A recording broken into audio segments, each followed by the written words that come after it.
Good afternoon. I'm Jack Berryman, ACSM historian, and we're here today speaking with Joan Dorn. Thank you, Joan, for coming. Thank you, Jack, for inviting me. Of course. And this is part of ACSM's Distinguished Leaders in Sports Medicine and Exercise Science DVD series. I wanted to start, Joan, a little bit with your early years, where you grew up, where you went to high school, when you decided to go to college and where, and what you majored in, and we'll just work our way through. Okay. I was born in Niagara Falls, New York. Love it. I'm from Central Pennsylvania. We went on vacation there. To the falls? Okay. Yes. And spent all of my life up until last year in Western New York. I went to Williamsville High School South and was pre-Title IX. Mm-hmm. So Pre-74. Well, yeah. And played when I was in 9th grade and played basketball. There were still two positions that couldn't cross center court. That's right. Because we might get too tired. Intramural level, basically, I well, suppose. we played interscholastically, but in the fall, we had field hockey. In the winter, I swam on the swim team and played volleyball at the same time, and literally would take off my my tunic, because we played volleyball in a dress with bloomers, and jumped in the pool and swam, you know, one of the events in the pool, then got back dressed and went back out and finished the volleyball tournament. Played basketball, played softball, didn't have track and field for girls. So basically all the team sports. Yeah. And knew pretty early on that I was going to be a phys ed teacher. Yeah. And spend the rest of my life teaching and coaching sports. Yeah. So my senior year of high school, I actually had a part-time job working for physical education teachers in my school. Became very close to them. And they wrote some nice letters of recommendation. And I applied to Ithaca College for phys ed and was accepted and went there. Wow. I have to ask this. What time period are we talking about? I graduated in '72. Okay. And I graduated from Ithaca? from high school. From high school. Right. Okay. And Ithaca College in 1976. Okay. Okay. Was your degree mine was sort of health and physical education? Did they divide those up at Ithaca, or how did they? No, the school was the School of Health, Physical Education, and Recreation, but the degree was a teaching degree, physical education. Yes. And I graduated with that degree. So you did, we used to call it student teaching or practice teaching and all that. I did. Well, the one of the reasons why I really liked Ithaca College was when I looked at their curriculum compared to the state schools, Brockport and Cortland. You got into your major your freshman year. So the state schools were a lot of prereqs, a lot of sciences, and you really didn't get into the major until your junior year. Yeah. So I really liked that, and right from the get-go at Ithaca, we had teaching opportunities. First, of course, amongst ourselves. Nice. Yeah. But then we had what they call practice teaching, Yes. where you went one semester in elementary level, second semester in secondary level, but you would go once a week and teach in a class. So this is when you're still your first couple by years? this point, if I remember, it was a long time ago. It was either the end of the sophomore year or the first semester of the junior year. I didn't do that till my senior year. Right. So if you, I'll tell you, share one of my first experiences. I got the lottery. I got the best elementary school in Ithaca. It was near Cornell. Great school. One of the great kids, and probably one of the finest physical education teachers in Central New York. So the first class that I got to teach were kindergarten kids, and this teacher lined them up and they sat on a circle perfectly, marched right in every time. And I had this, you know how you're trained. You have 15-minute lesson, you plan for half an hour. Yeah. And I was so prepared it was going to be perfect. And I got in there, and I said, the first thing I said was, "Hi, we went by our maiden name, Miss P. I'm really happy to be here today, and today we're going to go outside." They were gone. They were gone. And I said, wait a minute, I haven't told you anything. And he just kind of crossed his arm and he goes, "You just got lesson number 1. You don't tell them they're going outside until the Until it's end." ready to, until they're ready to go outside. Until you want them to go. And I said, "Well, can we get them back?" And he said, "Not No. a chance. The class is over. You got your lesson." So That's a great story. yeah, and I learned pretty quickly that I loved elementary kids, but I really wanted older kids. So I then went on to do student teaching, which was an entire semester at Lansing High School outside of Ithaca.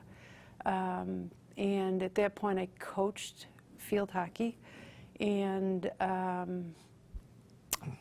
was very fortunate because in 1976, there were no teaching jobs. And the woman that I student taught for decided to retire and recommended me for her position. So I was the only graduate of our class that got a teaching job. So I taught for 4 years at Lansing High School, coached everything, including men's and women's cross country and cheerleading. I'll be darned. And I was never a cheerleader. Did ever. they have you teach a health class too? No, Or was that no, they had a health teacher. Oh, good. They had a health teacher. Not that you couldn't do it, but some places separated that out and others didn't. Yeah, so. they had a full-time health teacher because I Good. think at that time it was becoming required that 12th graders took 1 semester of health. Yeah. Turned out that the health teacher was also the driver ed teacher, but you know, they had a special teacher for that. So I was very different. Nowadays, I think you wouldn't think that, but we did a lot of lifetime activities. Fortunate that the school had a pond, so in the winter when the pond froze, I took the girls outside, and if you had boots, you played boot hockey. If you had skates, you brought them. We did a walking unit. Don't have to change your clothes. Let's just get out the door, because we had an on-course on the school grounds cross-country course. So we just would do about a mile of it, and the girls loved it. They didn't have to change, they didn't have to sweat, didn't wreck their hair. Did a lot of things like that. I taught ballroom dancing, which you know now is back to being a big thing. And even the senior boys loved it because they said, you know, if I go to my prom, I can dance. So a lot of that. What were those years, Joan? 76 through 80. Okay. Okay. And then with my senior class, just because I always had a love for exercise physiology. It was one of my favorite courses. I would do a unit in exercise physiology, and not in depth like you would if that was a course, but brought a bike in. What happens to your heart rate? What happens to your blood pressure? You know, why do these things happen? Just to get them to understand a little bit about how their bodies worked, and that seemed to go over really well. Yeah, I think it'd be interesting. So at that time, to keep permanent certification, you needed 30 credit hours. That's why I went for a master's. And that's where I'm going next. Okay, Right, I thought 20 so. minutes away from Ithaca, where I was teaching, was Cortland. Another very fine. Was it still Cortland State? Yes. Yeah. Yes, and so they offered the opportunity for a lot of night courses and then summer, and that's where I met Bill Tomick. Bill Tomick was the exercise physiology professor, and we just hit it off. So he, this is where ACSM comes in, believe it or not. He linked me to La Crosse, Wisconsin, because they were, I should even back up, I have a very strong family history of heart disease. So there was always this innate interest in the back of your mind to, how can we prevent this thing? And so he linked me to La Crosse, and that was actually the first year they were going to have a master's degree in cardiac rehab. But I went for the summer, and I took the ACSM Exercise Test Technologist course. Whatever it was called an then. exam. Yeah. And that changed my life. I'll be It darned. the people there, the instructors there, La Trying to Crosse, think of his Wisconsin. name. Phil Wilson Yeah. was yeah, there. yeah. And so I think that was actually the first year ACSM offered the test I and would the have course. to look back in my book to see, So but it I would have been think you're right. 79. It would have That been was like very early. Yeah. So you were right there at the right time. I on was, the and I ground floor, and and I was really impressed because apparently what they had done was they had so many applicants for the Masters in Cardiac Rehab that they cut them in half. If on the questionnaire they asked if you smoked and you said yes, and they automatically didn't gone. apply, let them apply. So you maybe said this, but I was thinking ahead, and I probably shouldn't have.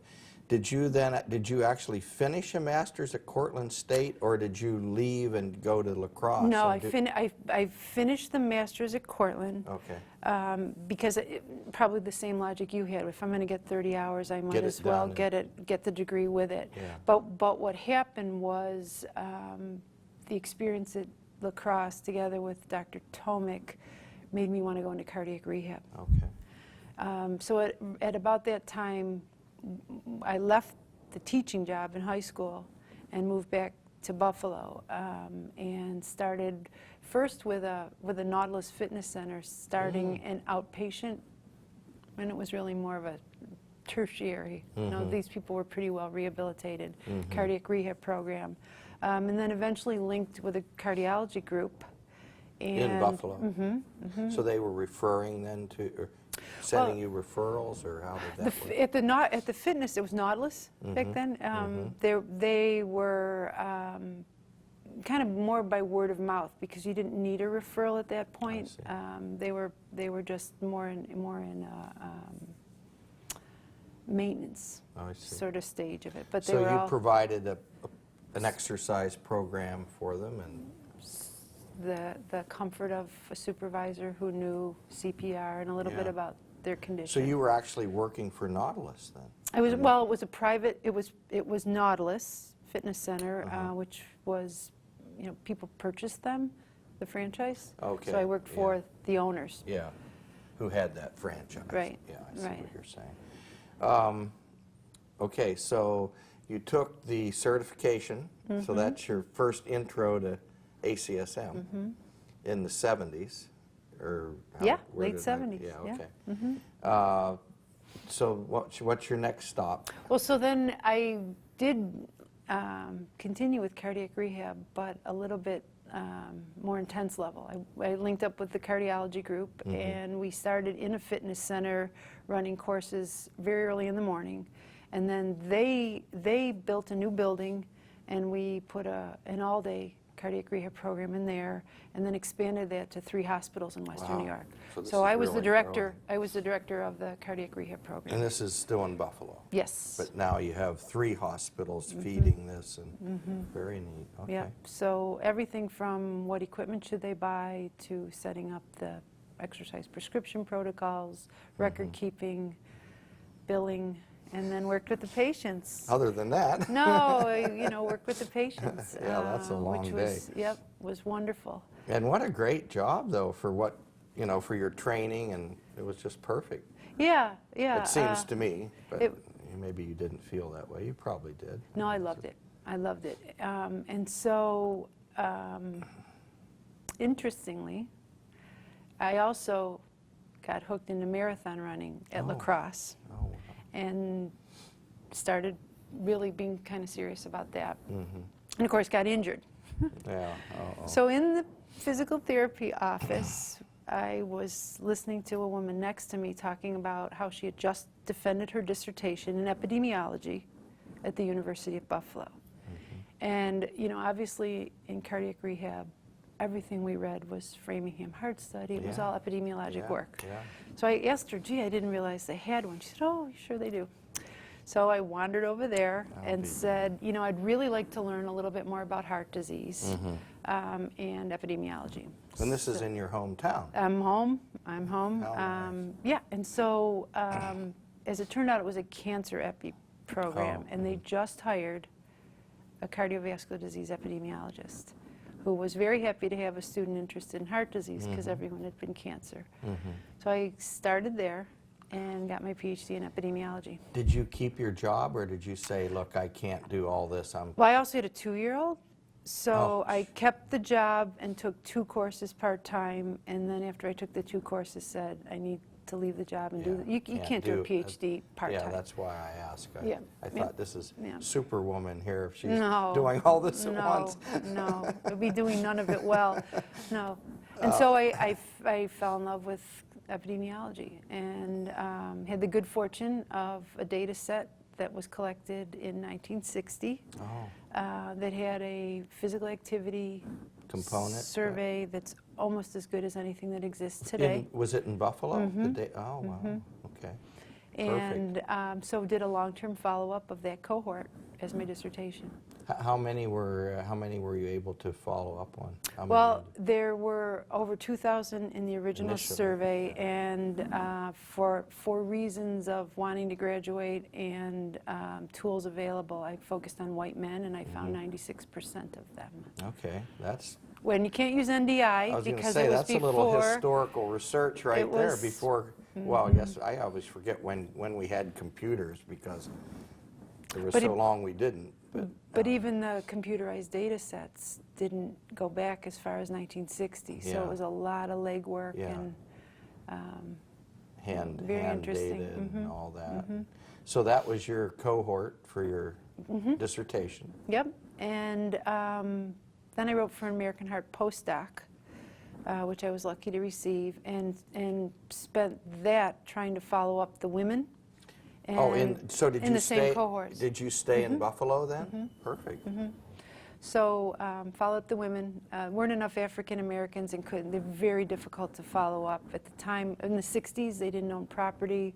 Were very, very hard to No follow records, them. basically. Yeah. So, finished it with white women.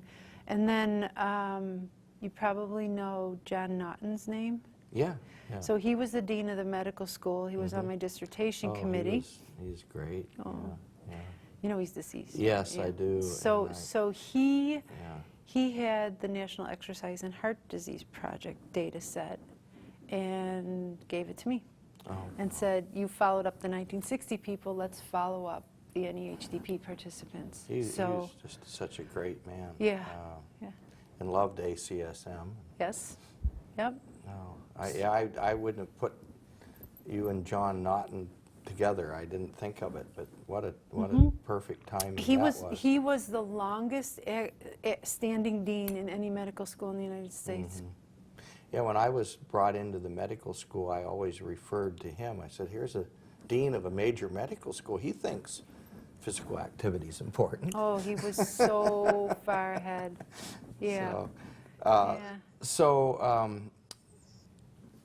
2 years with, you said American Heart Association? The postdoc. Postdoc. And that's when you met John?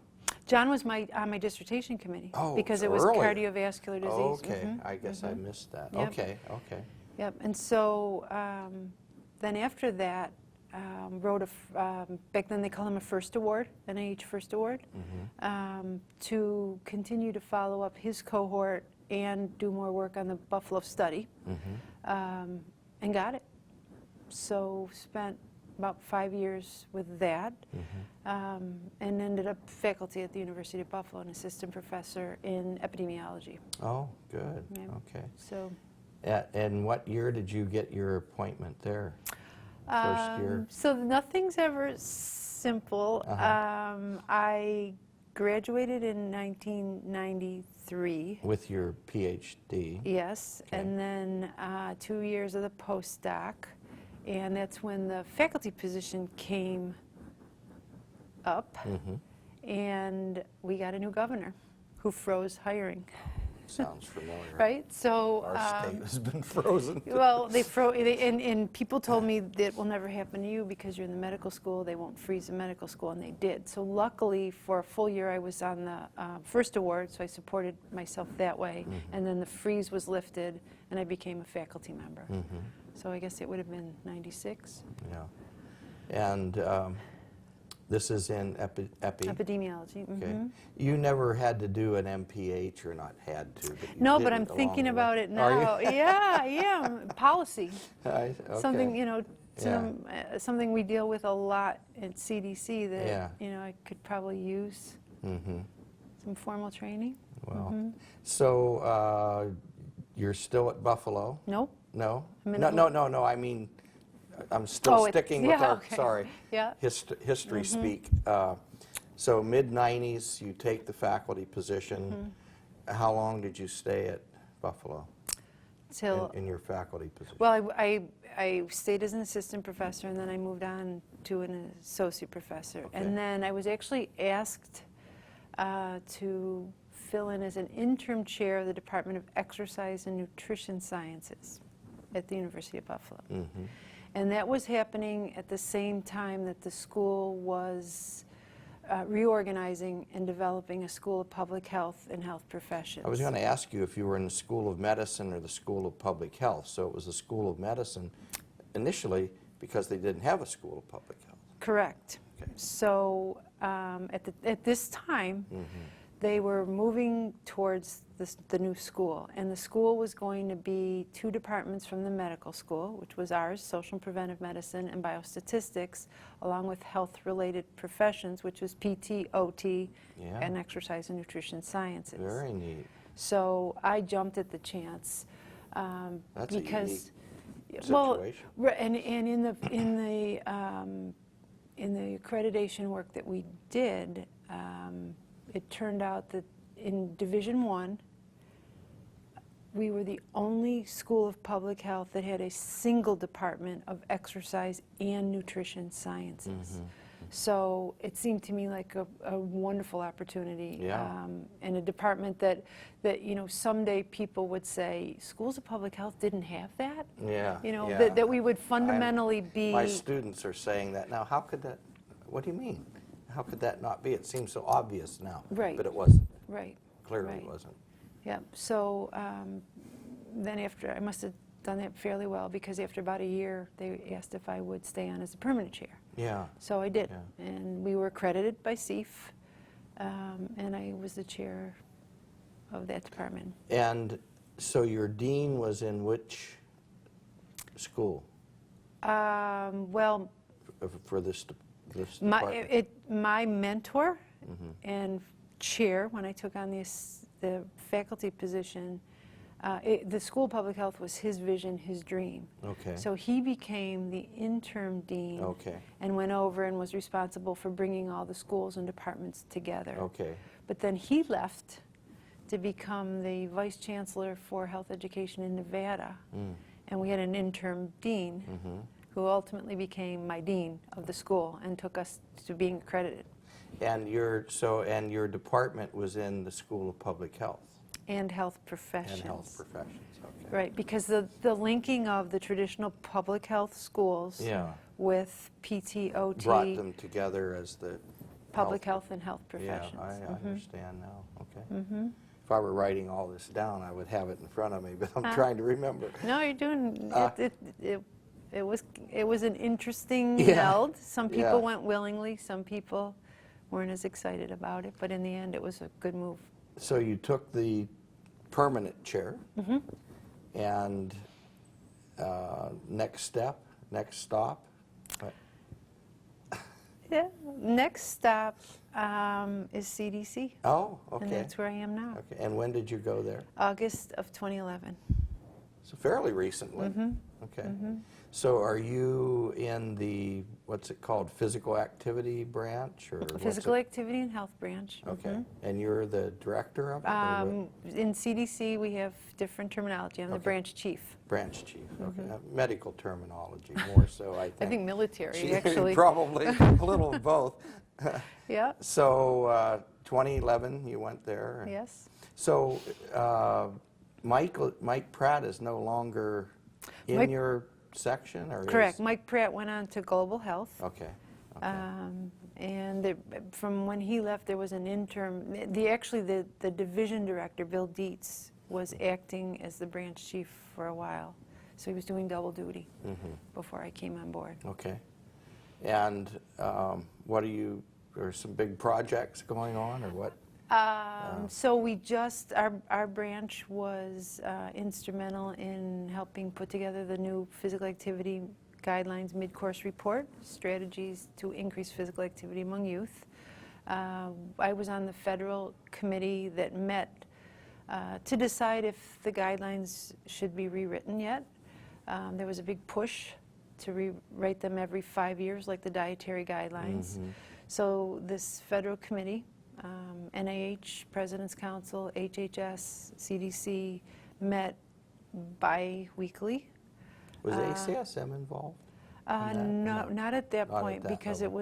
it was a federal. Still a governmental, okay. Now, ACSM was vocal in saying, you know, we never intended the 2008 guidelines to be the only ones, It's and time. encouraging us to do it again. Yeah. So there was a lot of discussion, and you know, even the dietary people don't want to rewrite them every 5 years. It's a massive undertaking. The public's confused. Every Yeah. 5 years we're telling them to do something Now you else. say this. Yep, and last time you said that, and we Yeah. went from you know, a plate to a pyramid to, and so after a lot of debate, the committee decided, even though there's new literature, it's not ready to change the guidelines. So you know, we decided we didn't want it to lose the spotlight, and what could we write that would inform current practice, and so that's where the mid-course report came. Okay. And then now the next big thing that we're working on is we're working with Dr. Benjamin, the Surgeon General, Yes. to do the first call to action on a physical activity topic. Oh, good. And good. it's going to be on walking and walkability as a way to help Americans be more physically active. I remember when she came to this meeting, I think in Baltimore. Yes, You were yes, probably there. I was there. Yeah, that was a very historic event. Yep. And of course, I remember the Surgeon General's report on physical activity and health in '96. And so it seems to me this move of physical activity into the greater public health realm was just such a major shift of ideas, you know, rather than an Exercise for individual fitness. thing. Yeah.